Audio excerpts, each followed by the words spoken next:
अस्सलामुअलैकुम दोस्तों और साथियों, उम्मीद है आप लोग खैरियत से होंगे। इस वीडियो में एक इंतहाई अहम अपडेट आपको बताना है। वो अपडेट ये है कि 25 जून 2020 को जो infectious disease society of America है, जो ज़ाहिर है अब बेतहाशा केसेस को डील कर चुकी है, तो उन्होंने अपनी कुछ जो रिकमेंडेशंस हैं ख़ास तौर पे ये बताने के लिए कि कौन सा मरीज़ कितने ज़्यादा ख़तरे में है या किसको कितना ज़्यादा रिस्क है, उसको रिवाइज़ किया है। ये एक बहुत अहम चीज़ है। और जो सबसे पहले मैं आपको बात बता दूं वो ये है कि जो एज होती है, यानी जो उम्र है, उसका बहुत ज़्यादा ताल्लुक बताया गया है। मिसाल के तौर पे उनकी ये बताना है कि जो 30 ईयर से नीचे के लोग हैं वो इंतहाई कम तादाद में हॉस्पिटल्स में दाखिल हुए हैं और उनको कोई प्रॉब्लम बना है। लेकिन जो 80% से ज़्यादा खुदा ना खास्ता डेथ्स हुई हैं वो उन लोगों की हुई हैं जिनकी उम्र 65 या 65 साल से ज़्यादा है। तो ये जो रिस्क फैक्टर का मतलब क्या होता है? रिस्क फैक्टर का मतलब ये होता है कि वो कौन सी पहले से ऐसी बीमारियां हैं कि जो आपको स्वेयर डिजीज का कोरोना का मतलब ये है कि खुदा न खास्ता आप हॉस्पिटल जा सकते हैं, आपकी हालत ख़राब होती है और आप वेंटिलेटर पे जा सकते हैं और खुदा न खास्ता जान जाने का भी ख़तरा होता है। इसे हम कहते हैं स्वेयर डिजीज़। और जो उम्र है उसमें बताया गया है कि मिसाल के तौर पर अगर एक शख्स 50 साल का है तो उसमें खतरा ज्यादा है बनिस्बत 40 साल के। एक इंसान जो 60 यानी 60 या 70 साल का है तो उसमें जो खतरा है वो ज्यादा है बनिस्बत 50 के, और 50 वाले में कम खतरा है। लेकिन जो सबसे ज्यादा खतरे में होते हैं लोग वो हैं 85 ईयर्स के, यानी 85 साल या उससे ज्यादा की उम्र के लोग जो हैं उनमें सबसे ज्यादा खतरा है सवेयर डिजीज के होने का। तो जो रिवीजन हुई है, जो रिस्क फैक्टर का बताया गया है, उसमें जो इंपॉर्टेंट रिस्क फैक्टर हैं वो मैं आपको बता देता हूं।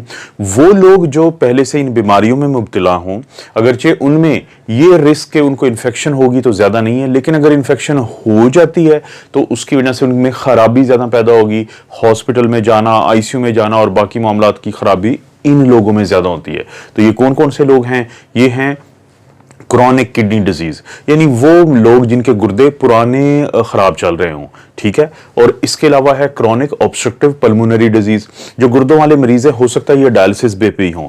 तो जो सीओपीडी है वो सांस की दायमी मर्ज है, यानी ये वो लोग हैं जो अक्सर इनहेलर, ये अस्थमा नहीं है, ये सीओपीडी है, यानी ये वो लोग हैं जो सिगरेट की वजह से खासतौर पर अपनी जिंदगी के 40-50 साल के बाद एक ऐसे मरहले पे पहुंच जाते हैं जहां पे उनका सांस हमेशा खराब रहता है, उनको खांसी रहती है, उनको बलगम रहता है। वो जो एक साल में एक 2-3 दफा हॉस्पिटल्स में दाखिल होते रहते हैं और घरों में भी वो इनहेलर पे रहते हैं और वो अक्सर उनको बाज़ औक़ात घरों में ऑक्सीजन की भी ज़रूरत पड़ती है। इसको हम कहते हैं सीओपीडी। तो इसके मरीज़ भी जो होते हैं उनमें कोरोना की सवेयर डिजीज़ होने का रिस्क बहुत ज़्यादा है। इसके अलावा वो मरीज़ जिनको के और किसी उन्होंने कोई ट्रांसप्लांट करवाया है, जैसे गुर्दा किसी ने ट्रांसप्लांट करवाया है, किसी ने जिगर ट्रांसप्लांट करवाया है, तो वो लोग भी बहुत ज़्यादा रिस्क पे हैं सवेयर डिजीज़ के होने पे। और इसी तरीके से मोटापा, जो ओबेसिटी है, उसमें मुब्तला लोग भी बहुत ज़्यादा ख़तरे में होते हैं।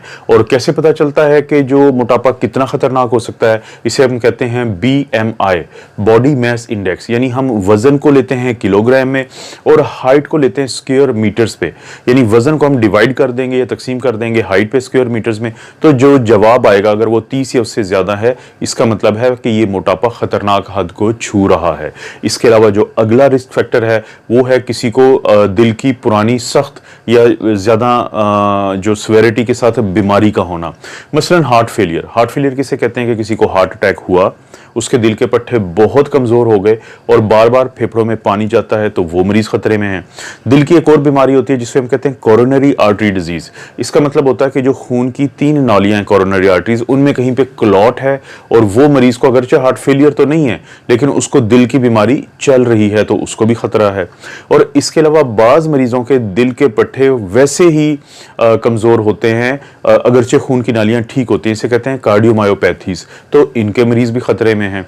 अगली जो कैटेगरी है जिनमें कोरोना होने के बाद मसाइल ज्यादा बन सकते हैं, उनमें फिर आते हैं सिकल सेल डिजीज। सिकल कहते हैं द्रांति को। सिकल सेल डिजीज में क्या होता है कि इनके जो रेड ब्लड सेल हैं, खून के सुर्ख खलिए हैं, उनकी शक्ल चेंज हो जाती है और वो बन जाते हैं द्रांति की तरह पे, सिकल की तरह पे, और जब ये स्प्लीन से गुजरते हैं तो इनकी टूट फूट बहुत ज़्यादा होती है। तो ये आमतौर पे सिकल सेल अनीमिया यानी खून की कमी का शिकार रहते हैं। ये लोग भी खुदा न खास्ता ज़्यादा खतरे में हो सकते हैं। और आखिर में टाइप 2 डायबिटीज़ मेलाइटस यानी शुगर की वो किस्म जो उम्र जिनकी ज़्यादा होती है, मोटापा जिनको ज़्यादा होता है, और उनमें जब ये जाके होती है तो इसे हम टाइप 2 कहते हैं। आमतौर पे ये लोग शुगर की जो दवाई है वो ले रहे होते हैं और ये लोग भी ज़्यादा ख़तरे में हैं। यानी ये जो मैंने रिस्क फैक्टर आपको बताए हैं, इनके बारे में अब ये तहकीक हो चुकी है कि इनके जो मरीज़ हैं उनको ज़्यादा ख़तरा होता है कोरोना होने के बाद ख़राबी पैदा होने का, हॉस्पिटल में जाने का, वेंटिलेटर और खुदा न खास्ता बाकी मामलात के ख़राब होने का। अब एक और अहम बात कि कुछ लोग ऐसे हैं जिनमें कुछ रिस्क फैक्टर ऐसे होते हैं जिनमें चांसेस हैं, लेकिन वो ज़रूरी नहीं है कि उनमें ख़राबी पैदा हो। चांसेस हैं, वो कौन कौन से हैं? उनमें एक है एस्थमा यानी सांस की जो जकड़ाव होता है, जो आमतौर पे यंग लोगों में होता है, और ये दमा की बीमारी है, लेकिन ये सीओपीडी नहीं है। इनके जो मरीज़ होते हैं उनमें ये प्रॉब्लम हो सकता है। फालिज के मरीज़, बाज़ औक़ात दो किस्म का फालिज होता है, खून की शरियान का फटना या उसमें क्लॉट आना, इस्कीमिक या हेमरेजिक स्ट्रोक, तो उनको आमतौर पे थोड़ा सा ख़तरा ज़्यादा होता है। एक होती है बीमारी सिस्टिक फाइब्रोसिस यानी मे बी का आप वर्ड यूज़ कर सकते हैं, ये जो सेकंड कैटेगरी में आपको बता रहा हूँ। सिस्टिक फाइब्रोसिस में क्या होता है कि इन मरीज़ों को आमतौर पर बलगम बाहर नहीं निकाल सकते, बहुत सख्त किस्म की बलगम बनती है, और उसके अलावा इनको पैंक्रियाज का भी प्रॉब्लम हो सकता है, इनको मर्दाना कमज़ोरी भी हो सकती है। इनका बेसिकली एक जीन का प्रॉब्लम होता है जिसको हम CFTR यानी cystic fibrosis, CFT trans membrane conductance regulator जो जीन्स है उसका प्रॉब्लम होता है। एनीवे एक बीमारी है, तो सिस्टिक फाइब्रोसिस के मरीज़ों को भी कुछ हो सकता है प्रॉब्लम ज़्यादा।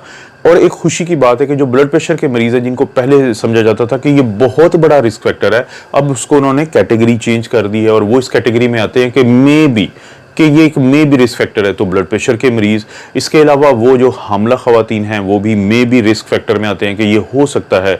इसके अलावा वो लोग जो स्टीरॉइड्स पे हैं, जिनको HIV है, ये वो सारे इश्यूज़ हैं जिनमें जो इम्यूनो कंप्रोमाइज्ड होते हैं, इम्यूनिटी कम होती है, जैसे कुछ इम्यूनो डेफिशिएंसीज डिजीज़ होती हैं, जैसे कि बोन मैरो ट्रांसप्लांट हुआ होता है कुछ लोगों में, तो ये भी वो लोग हैं जो मे बी रिस्क फैक्टर में शुमार होते हैं।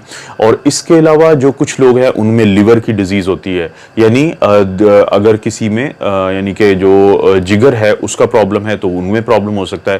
थैलेसीमिया ये भी एक अनीमिया की शक्ल है जिसमें जो RBCs होते हैं, खुलिये होते हैं, उनकी मेम्ब्रेन का मसला होता है, जिसकी वजह से इनको हमेशा थैलेसीमिया, आप जानते हैं पाकिस्तान में बहुत मशहूर फाउंडेशन है कि इनको बार बार ब्लड लगते हैं, तो ये भी थोड़ी सी ज़्यादा रिस्क फैक्टर में आता है, लेकिन बहुत ज़्यादा नहीं।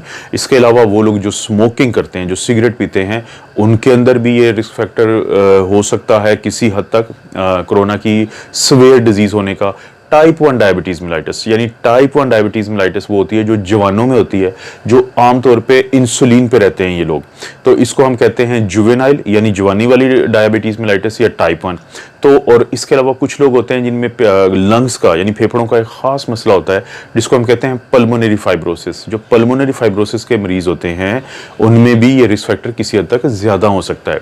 तो आपने रिस्क फैक्टर को डिवाइड किया दो में कि एक तो वो बीमारियां जिनमें लाजमी बात है कि आपको हर सूरत बचना है इस बीमारी से, क्योंकि अगर ये हो गई तो प्रॉब्लम करेगी। ये नहीं भूलना आपने कि प्रिवेंशन बहुत ज़रूरी है। बताने का मकसद आपको डराना हरगिज़ नहीं है, ये बताने का मकसद कि ये रिस्क फैक्टर की कैटेगरी वो है जिसमें बहुत चांसेस है खराबी के, और ये रिस्क फैक्टर की कैटेगरी वो है जिसमें हो सकता है खराबी हो, ताकि आप ज़्यादा से ज़्यादा अपने आप को महफूज रखें। आप शादियां अटेंड मत करें, आप किसी के जनाजों पे मत जाएं, अगर जाना भी है तो आप मास्क पहने, साथ खड़े हुए शख्स जिसने मास्क पहना हुआ उसके पास तो खड़े हों, किसी दूसरे के पास खड़े मत हों, फिजिकल डिस्टेंस रखें, हमेशा एक ऐसा सैनिटाइजर पॉकेट में रखें जिसमें 60% अल्कोहल है, साबुन से हाथ धोते रहें अपने। आमतौर पर ऐसी जगह जाने से गुरेज करें जहां पे लापरवाह किस्म के लोग हैं, क्योंकि आपको खतरा है, उनको इतना नहीं हो सकता है कि उनकी उम्र कम हो सकता है उनको बाकी प्रॉब्लम्स ना हो। तो आपको बताने का मकसद ये है कि आपने अपनी ज्यादा अपना ख्याल रखना है।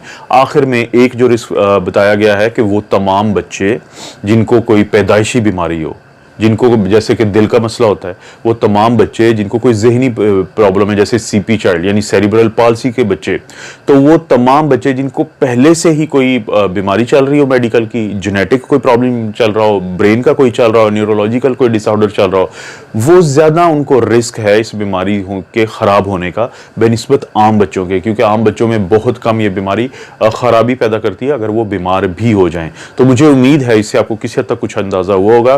आप अपना और अपनी फैमिली का बहुत ज़्यादा ख्याल रखें। अल्लाह ताला आपको और आपकी फैमिली को हर किस्म की बुराई, बीमारी और आजमाइश से महफूज रखे।